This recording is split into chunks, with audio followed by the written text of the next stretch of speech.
morning, grade 1 students. How are you guys doing? I trust that all is well with everyone.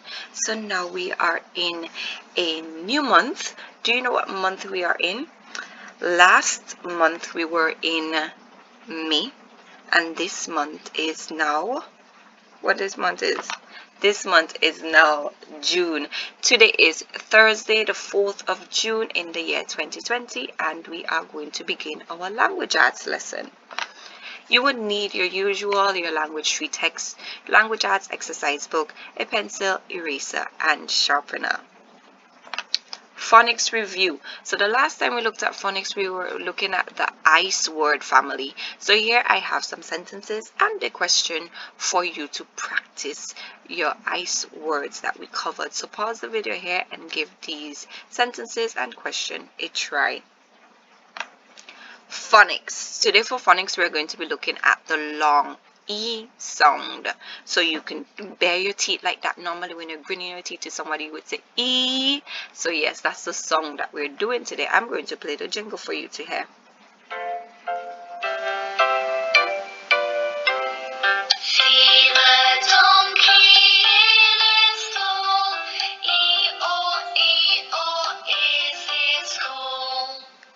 So it's a very short jingle, and like I said, the long E sound, we bare our teeth and we say E. So you would see two E's is E. Says E. Now let's give some words a try. Our first word, so it starts with E and the final sound is O. Now we're going to put it together.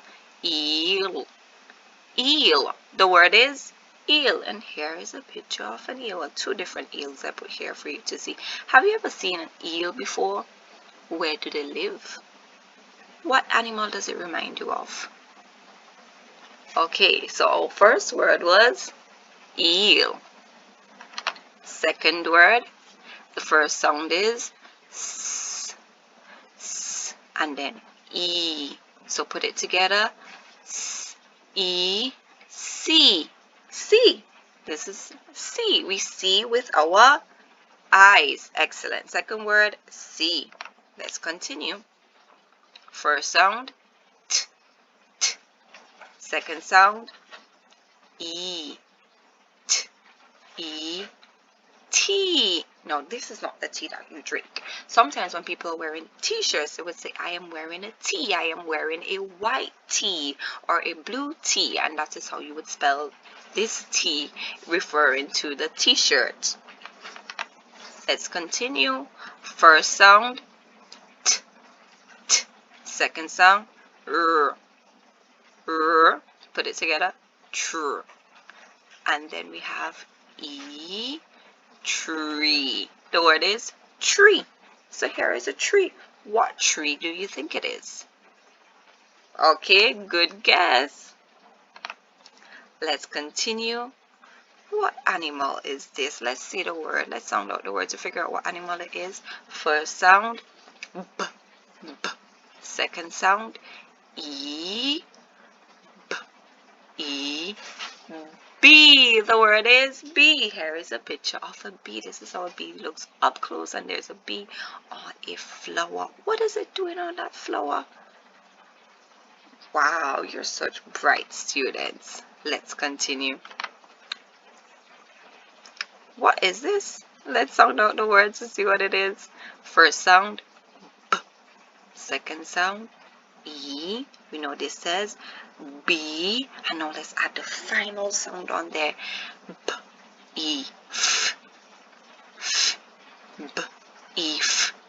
Beef. The word is beef. So here I have raw beef and I have canned beef. Oh, that was the end of our words for today for phonics. So now let's move on to our passage. So here is the picture for you. What do you think we're going to read about today? This is exactly, it's a bee and it is in a tree. This is actually a bee's nest or hive. The bee's nest is called a hive. So today we're going to be reading The Bee in the Tree. Great job at guessing what we're going to be reading about today. So it contains the long E sound. And I'm going to point out some words to you that you may not be familiar with. So let's get cracking. The first word is where. Where. It's asking a question. So remember, you have to pause, say it, spell it, and say it again. So we have where. The next word is wearing. Wearing. Then we have the word white. White. The color white. And our second to last word is size. Size. And the final word we're going to look at is sting. Sting. So pause the video here and give this passage a try. The bee in the tree. Reading. Today for reading, we're going to be looking at making inferences. We're going to be looking at making inferences. Don't be afraid of that big word. I'm going to break it down very simple for you to understand. Let's go. So an inference is an educated guess. When we make an inference, we use what I know, what I learned from reading, and that gives us our inference. So we add what I know, so what you know, what you learn from the reading plus what you learn from reading, and that combines together makes the inference. You make inferences all the time. So we're going to look at some pictures and we're going to make inferences from the pictures. I'm going to guide you, and by the time we're finished with this, you are going to know what an inference is. An inference is an educated guess, and you're going to be able to make inferences of your own. So let's go. The first picture. How is this girl feeling? How is she feeling? Look at her face. How is she feeling? Okay. Why do you think she's feeling that way? All right. And how do you know that? How do you know she's feeling that way? So you use what you know, because maybe this has happened to you before when you were playing with building blocks. You use what you know and what we see in the picture here, the clue from this picture, to make an inference. So I could make my inference and I could say the girl is feeling sad because her brother or the boy knocked over her tower. So that is an inference. It's an educated guess. We use what we know, what we see here, to make our inference. Let's continue. What is happening here? How is this girl feeling now? This girl right here. How is she feeling? Okay. What do you think happened? Great. And how do you know that? Excellent. You know it because maybe this has happened to you. So again, when you make an inference, use what you know and what you see. And if this was a passage where you could use what we read there to figure out what happened to make the inference. So my inference is the girl is crying because she fell off of her bicycle. So that is an inference. Let's continue. How is this boy feeling? Why do you think he is feeling that way?